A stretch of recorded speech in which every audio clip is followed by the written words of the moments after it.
Greetings, my name is Christopher Bell. I'm a certified public accountant. In this video, we're going to talk about straight line depreciation. A lot of people get very confused about what depreciation is. Very simply, you are spreading the cost of a long-term asset over that asset's life. It's part of the matching principle of accounting where you're matching expenses to revenues. In this example, this handsome young man here, me, is going to be buying a tractor for his business. That's right, I'm starting a farm, and don't judge me. So, Chris is going to buy this tractor, and we have the following information here. Chris purchases a tractor for $50,000 on January 1st, 2023. He estimates it has a useful life of 7 years and will have a salvage value of $4,000 at the end of its life. Calculate depreciation expense for the full year 2023.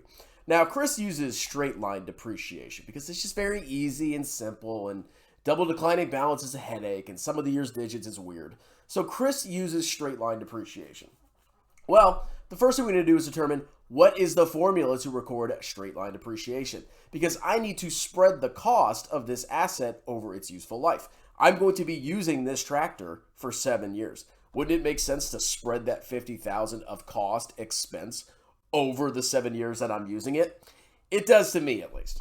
So first, the formula is straight line depreciation is the cost of the asset, cost, minus salvage value, basically its value when it's completely used up, divided by the number of years of useful life.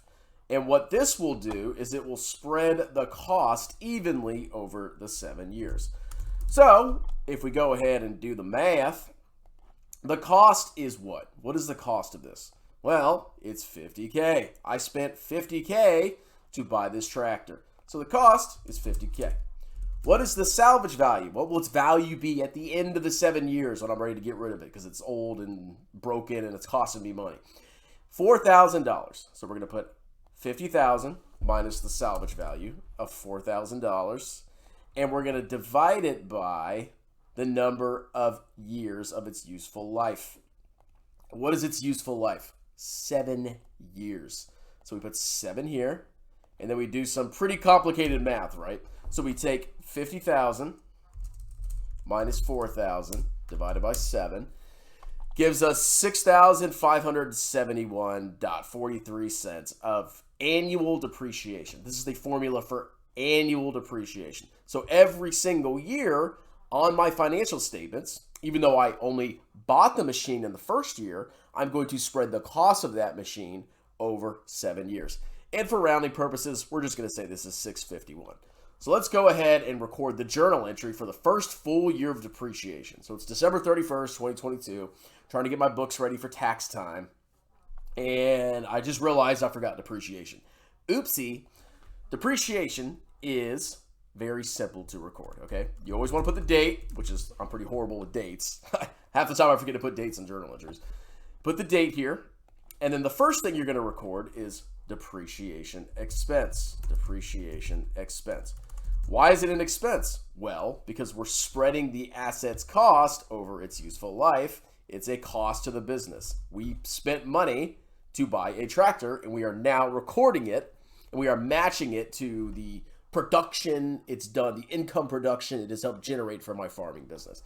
So this is an expense. It hits the income statement. It reduces my profit and loss. Even though it's a non-cash expense, it reduces my profit and loss. And then we have to have a credit. Well, that credit is going to be accumulated depreciation, which is a contra asset. Very simply, contra assets reduce the value of assets on the balance sheet. Because if you think about it, what would our tractor show on the balance sheet if we never recorded depreciation?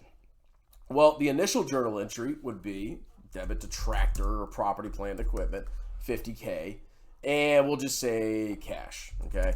So we bought this tractor on January 1st. January 1st.